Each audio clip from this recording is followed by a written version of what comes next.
Olá pessoal, sejam bem-vindos ao Inteligência Portuária aqui na sua TV Tati Band Litoral. Quando começamos o projeto desse nosso programa, um dos objetivos era justamente prover informações de qualidade ao mercado SMB, né, que do inglês significa pequenas e médias empresas.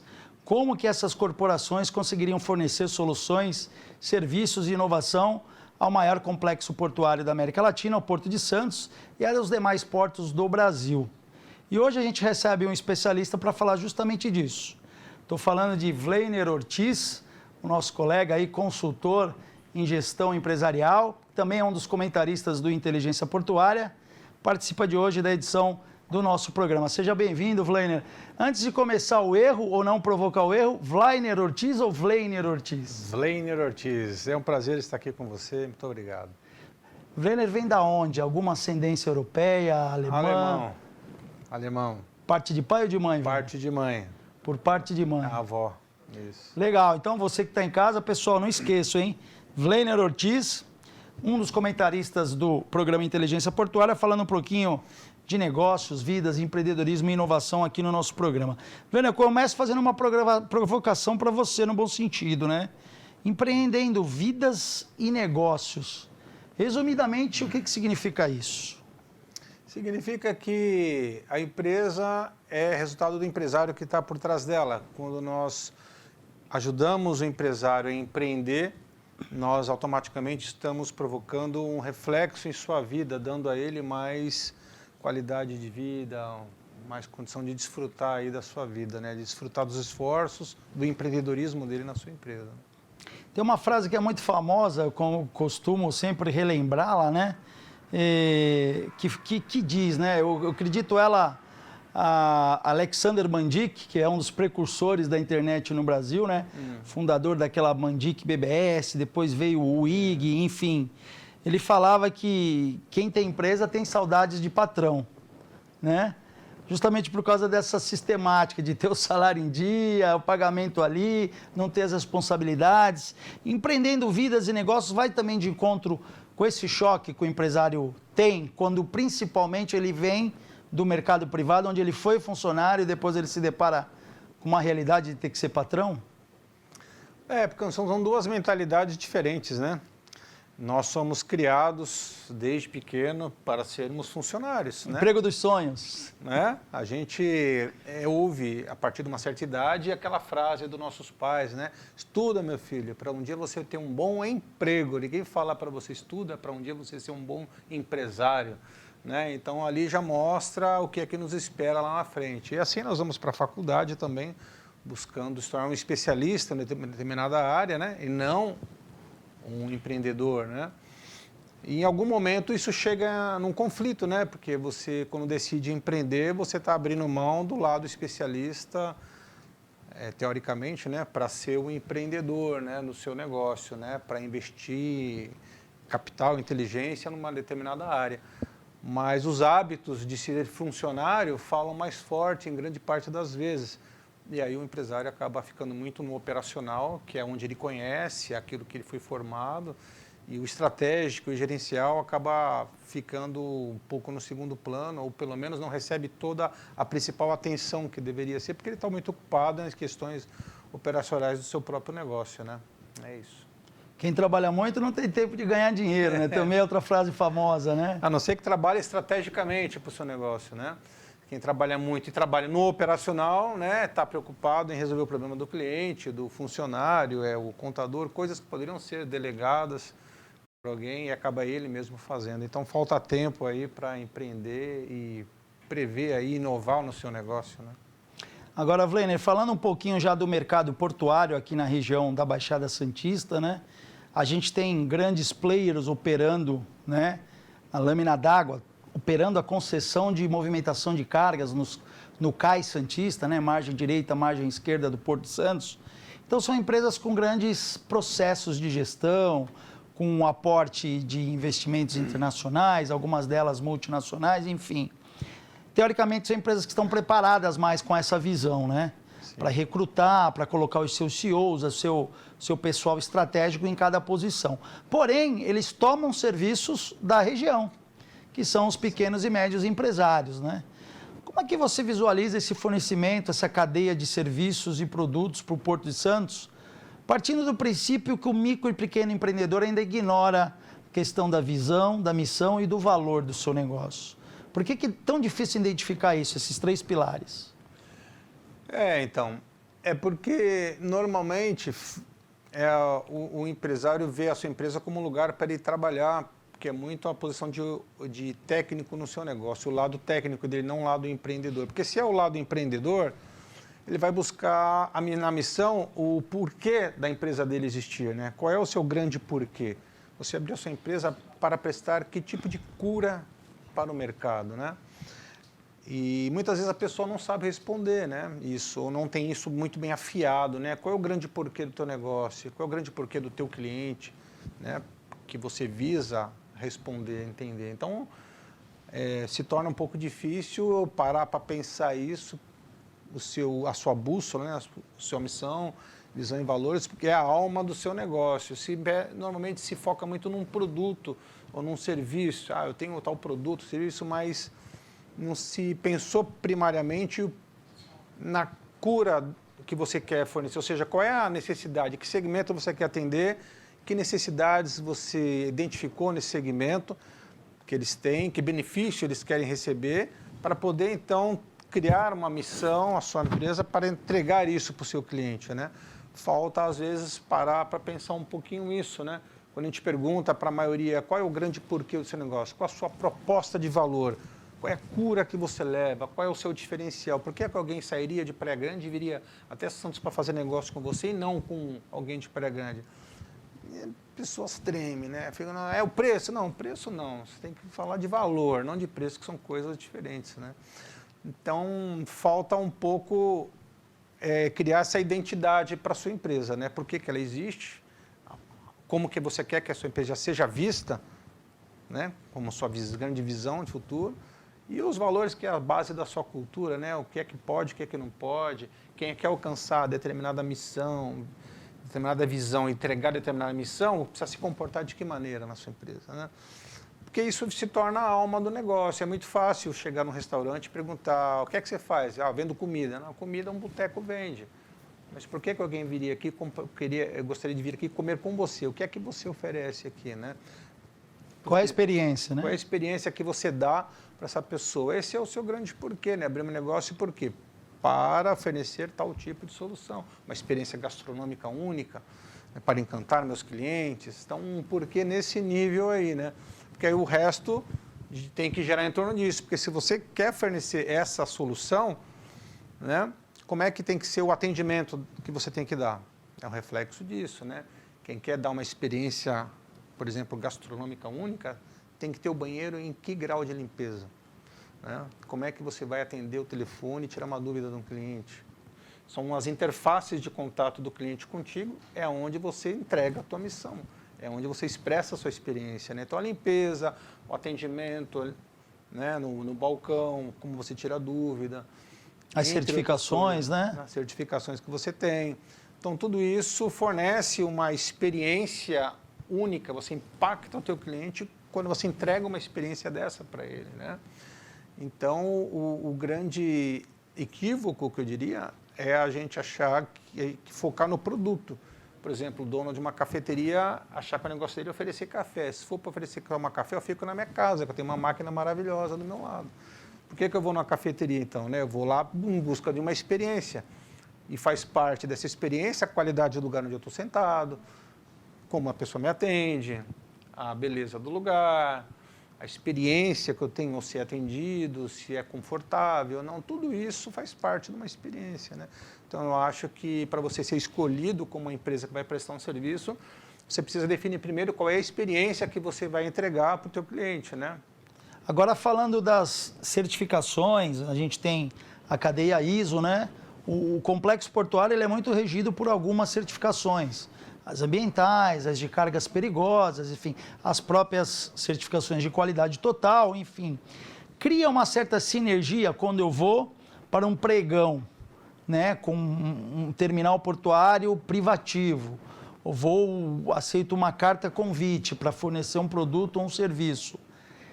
Se eu já mostro esse portfólio, mostro esses selos que eu tenho, o cliente lá me enxerga de uma outra forma, é só a partir desse contato no dia a dia que ele vai perceber a minha experiência ser negativa ou positiva. Se incentiva a capacitação e aos selos de qualidade é importante? É importante. Porque o outro lado possui, né? Sim, Esses selos, sim, né? O sim. tomador possui. Sim, claro que sim, incentiva. Mas o mais importante de tudo é viver aquilo que você prega e aquilo que você tem. Porque o que a gente às vezes ouve falar por aí é assim, olha, o auditor vai vir aí, vai ficar todo mundo bonitinho, todo mundo dando uns trinques, e quando ele vai embora, todo mundo relaxa. Então, assim, é muito importante que isso seja mantido como uma prática, né? Eu acho que o que está por trás disso é a cultura da empresa, né? Vai manter isso sendo vivido ou não, é o empresário ter um olhar estratégico na sua operação e ver se a missão está sendo vivida, se estão todos vivendo os valores, respeitando os valores e praticando. Então, para isso é necessário treinar os funcionários, ter eventos internos, promover isso na empresa constantemente, ter alguns games para motivar, incentivar que isso seja praticado, para que seja natural. Que você tenha isso é importante, agora viver os princípios que estão por trás de uma ISO é ainda mais importante do que ter a ISO, né? Viver ela na prática, né? E é isso que a gente fala, né? Pratica aquilo que você tem, porque senão, né, fica apenas uma fachada, né? Agora, Wlainer, mudando um pouquinho a temática, tirando um pouquinho desse aspecto comportamental e humano, levando um pouquinho para o lado do financeiro, né? Que, na verdade, muitos às vezes operam no vermelho, operam no desespero, e aí acontece o que a gente chama de fasejamento. O fasejamento vem na frente do planejamento, né? Como é que essa doença é curada nas PMEs, nas pequenas e médias empresas? Como que um planejamento financeiro pode evitar que todo mundo saia fazendo no desespero de reverter uma situação contábil, fiscal e financeira que não é favorável? Bom, eu acho que isso aí são vários tópicos dentro dessa pergunta, né? Uma delas é a adequação tributária da empresa frente aos modelos que existem aí, tem uma adequação que seja própria para a sua natureza, seja mais benéfica. Tem empresas que são desenquadradas por um erro contábil ou erro dela, e depois é obrigada a viver um ano inteiro num regime que paga muito imposto, mas depois ela não esquece de correr, vai correr atrás de voltar atrás, às vezes não dá tempo, aí fica mais outro ano. Então, acho que tem várias questões. Uma é uma questão tributária, contábil. Que precisa de consultoria, né? Precisa de uma consultoria, de uma boa contabilidade para te explicar e você entender o teu segmento, o teu negócio, para você ter um melhor enquadramento, pagar um imposto que seja justo, adequado, que permita que você sobreviva. Mas também existem outros dois fatores que eu vejo. Um deles são as crenças sobre dinheiro e riqueza do próprio proprietário da empresa, né? E a segunda são os conhecimentos específicos da área financeira. E aí nós estamos falando de uma gama de informações, né? Muitas vezes eu pergunto para alguns empresários, né, se você conhece o seu DRE, o seu CMV, ele fala, pergunta, falar com o meu contador. Não, o seu contador vai ter a DRE contábil, vai ter um CMV, mas você precisa ter a do DRE gerencial lá, saber fazer a DRE gerencial. Então, você precisa conhecer os conceitos, ou contratar alguém que domine os conceitos de faturamento bruto, faturamento líquido, despesas variáveis, margem de contribuição, ponto de equilíbrio, lucro bruto, lucro líquido, investimentos, e equacionar isso numa DRE gerencial para você saber se a tua empresa dá lucro ou prejuízo. E muitas vezes, por falta de conhecimento nesses conceitos, o empresário não consegue ter os números dele na mão. E sem ter os números na mão, você não consegue tomar uma boa decisão financeira. Devo investir ou não? Com esse número que eu tenho aqui, isso me mostra o quê? O que eu devo fazer com esse número aqui, né? Qual foi a minha lucratividade mês passado e nos últimos 3 meses? Qual é a minha projeção futura? Qual é a projeção futura? O que eu posso fazer para cortar custos ou para maximizar a lucratividade? E o importante é ter faturamento com lucratividade, né? Algumas vezes a gente conversa com algumas empresas que têm faturamento, mas não têm lucratividade. E aí tem muitas que quebram faturando muito, né? Quebram por quê? Porque tem muito faturamento, mas não tem a lucratividade. Então, conhecer os seus indicadores de desempenho financeiro é chave para que você possa tomar decisão, porque toda decisão sua tem que se basear nos seus números, né? Então, todo o teu poder de decisão vem de você ter ciência dos seus números. Então, se você não conhece a margem de contribuição de cada produto, a margem de contribuição da empresa, etc. e tal, no final você fica com dificuldades de fechar o mês no verde, né? Perfeito, pessoal. A gente vai fazer uma parada rápida no Inteligência Portuária. No segundo bloco, o Wlainer vai falar mais de inovação, liderança, enfim, todos os aspectos do capital humano dentro do negócio. Até mais.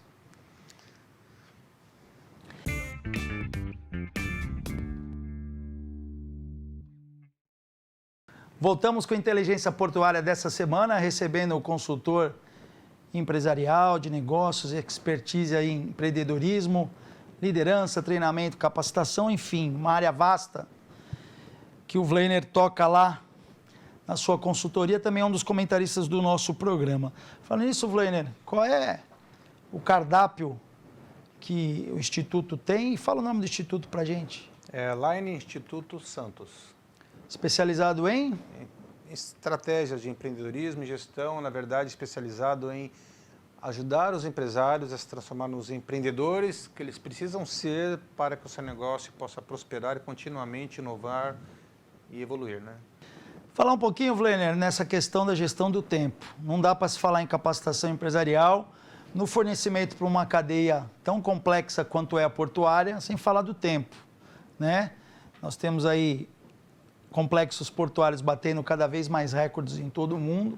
O Porto de Santos vive com a competitividade como uma forma de pressão constante, né? E tem um gerenciamento do tempo pessoal de cada profissional que atua nessa atividade, nesse segmento, de cada empresa que tem o seu SLA, o seu tempo de resposta para dar para o seu cliente, enfim.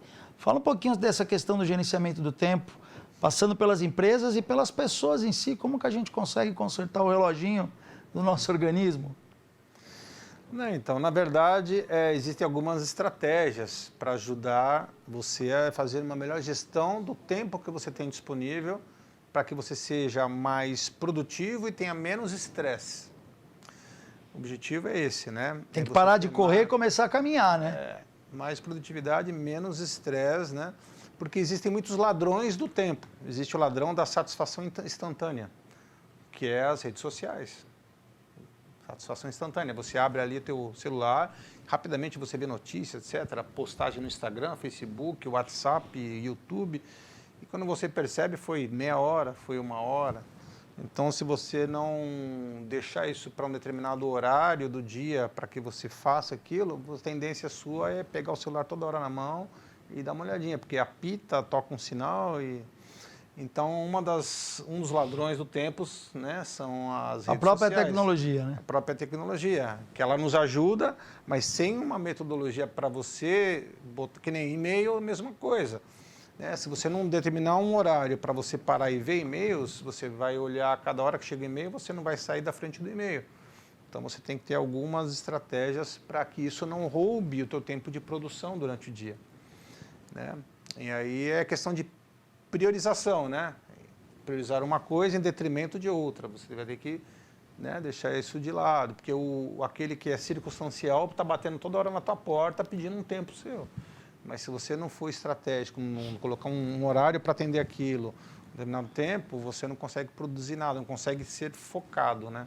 Então é priorização, é foco, é trabalhar com uma agenda, né? E deixar na sua agenda aquilo que é prioritário para atingir os objetivos do seu negócio, os seus objetivos pessoais, né? Então, uma vez que você determina quais são os seus objetivos de negócio e pessoais, eles têm que estar na tua agenda. Pelo menos as ações que levam a concluir esses objetivos têm que ocupar um espaço, merecem um espaço na sua agenda.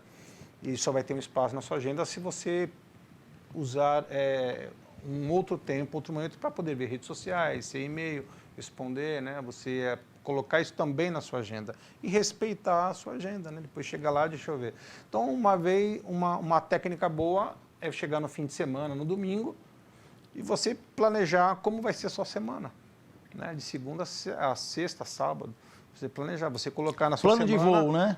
O plano de voo. O que eu vou fazer na segunda, que é primordial para o meu negócio e para mim, na terça, na quarta, aqui na sexta, você está, assim, profetizando a sua vitória. né? De certa forma, né? Você está profetizando a sua vitória na outra semana. Se é muito uma semana, pelo menos no dia anterior, você planeja o dia seguinte. Se você não consegue ter visibilidade de uma semana inteira, planeja no dia anterior. Chega em casa à noite, senta e planeja o dia seguinte. E não sendo, porque senão você vai fazer as coisas assim conforme elas surgem e pintam. Você não tem um plano de voo. Apagando incêndio sempre. Né? Então é uma maneira de você ter um planejamento para ser mais eficaz na gestão do tempo. E Wlainer, os players portuários hoje, eles são dotados de tecnologia de ponta no quesito ERP, né, que é a sigla em inglês para planejamento dos recursos empresariais, ou software CRM, que fazem esse relacionamento com o cliente, com atendimento, marketing e vendas, enfim. E a gente pode achar que uma indústria como o Porto, por se tornar algo tão segmentado, né, tão especial, ela exige um relacionamento técnico e direto com o fornecedor. Eu já acho que não. Eu acho que a área de marketing e vendas pode entrar nesse relacionamento. Como é que você vê isso? A parte de marketing e vendas está muito ligada a varejo, a loja de rua, ou essa ciência da administração, enfim, pode ser aplicada em relações industriais?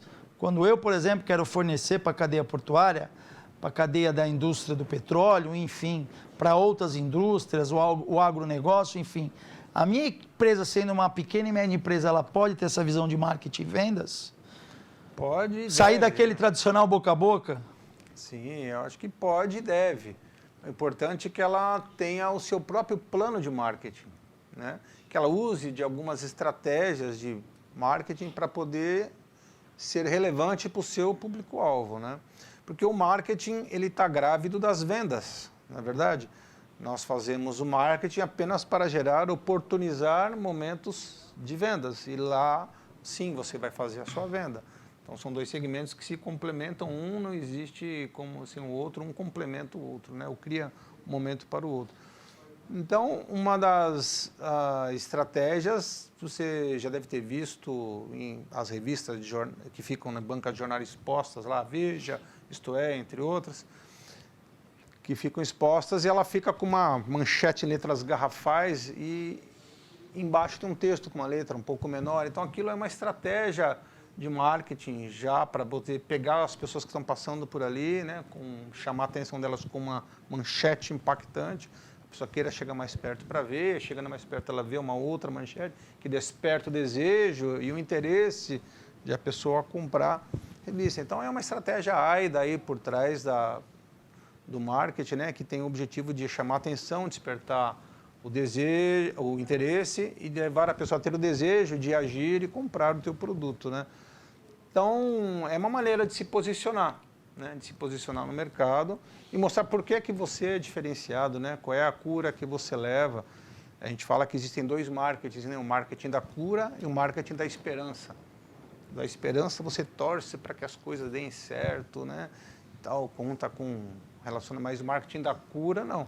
Você sabe primeiro, você sabe os seus diferenciais, qual é a sua proposta, a sua missão do seu produto, a missão do seu serviço, a missão da sua empresa. E você posiciona isso de uma maneira estratégica pelo marketing, para chegar até o seu público-alvo que consome esses serviços como o seu. E por isso mesmo você se torna relevante para essas pessoas. Então, hoje em dia, ainda mais pelas redes sociais que estão aí, Instagram, Facebook, você tem muita penetração no mercado fazendo uso adequado das redes sociais, né? Promovendo o teu serviço, o teu produto, as redes sociais, usando estratégias de marketing, como a AIDA, a PUV, Proposta Única de Vendas, entre outras, para se tornar relevante, né? Porque você precisa disso. Afinal de contas, por que alguém vai comprar de você e não de uma outra empresa, né? Por que ela compraria de você? Aí cabe a você conhecer bem a sua empresa, o seu produto, para explicar isso de uma maneira que gere interesse e desejo, né? É fundamental. Legal. Por meio das nossas mídias sociais, pessoal, a gente divulga o nosso corpo, né? O nosso time de comentaristas que sempre estarão aqui conosco, esses comentaristas de tempos em tempos, né? E eu tenho uma pergunta aqui separado que veio para a gente, Wlainer, quando a gente divulgou lá o nosso banner no LinkedIn, Facebook, Instagram, do Inteligência Portuária, sigam lá, @Inteligência Portuária. E veio uma pergunta especificamente para vários outros nossos comentaristas, mas também veio uma pergunta para você. Uma pergunta do Nicolas Raposo, e ele fala aqui o seguinte, que assistiu uma palestra sua, uma palestra online nos tempos de pandemia, né? Quando estávamos todos em uma espécie de lockdown, né? Sobre os mitos do empreendedor brasileiro. O que são esses mitos? Pergunta aqui o Nicolas Raposo. Então, o mito do empreendedor é assim, né? O que acontece?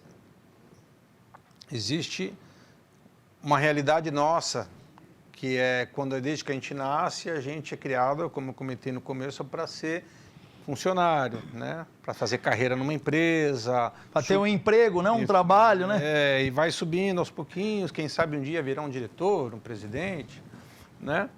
Só que um belo dia, muitos que estão ali se frustram por causa das condições de trabalho, ou por causa do patrão que ficou bravo com o patrão, ou por causa do cliente, ou por causa do salário. Um belo dia ele olha para o contra-cheque dele e fala, não, esse disco não é possível, eu não vou mais trabalhar para esse cara, eu vou ter meu nosso negócio, vou ser dono do meu próprio nariz, né? Então o empreendedor surge ali, resolve empreender como um surto, né? Uma dor. Ele surge como um surto, ele surtou com o trabalho dele e resolveu empreender. Então, a maioria dos empreendedores de hoje vem de um surto de operário, de técnico, né? Surtou com a sua profissão e resolveu empreender alguma coisa, uma boa parte, né? Não são todos. Então, o mito do empreendedor é achar que... E aí, o que acontece? Ele vai trabalhar, mas vai trabalhar com a mentalidade operária, de especialista, e não com a mentalidade que tem que ser, de gestor, de empreendedor, que procura conhecer as dores do público-alvo, procura contratar pessoas no perfil para sua vaga, e vai lá e vê os diferenciais da sua empresa para posicionar ela de acordo com o plano de marketing. E esse cara está empreendendo em todas essas áreas, né? Conhece os seus números, contrata bem as pessoas, cria uma cultura, missão, visão, valores, se posiciona no marketing, tem um processo de vendas, etc. Esse cara empreende em cada uma das áreas da empresa, mas normalmente a pessoa não vai direto para esse ponto, ela abre um negócio e pensa que tendo um bom produto, só isso vai garantir o futuro dela, né? E aí ela quer cobrar escanteio e cabecear ao mesmo tempo. E aí é isso, e ela vai, só que quando ela vê o dia a dia, que é arregaçar a manga, é suor, é o funcionário que não veio, é o fornecedor que vai atrasar, é o cliente que está com um problema e ele tem que equilibrar todos esses pratinhos na mão, ele vai vendo que a realidade demanda dele uma experiência, um conhecimento que ele não tem.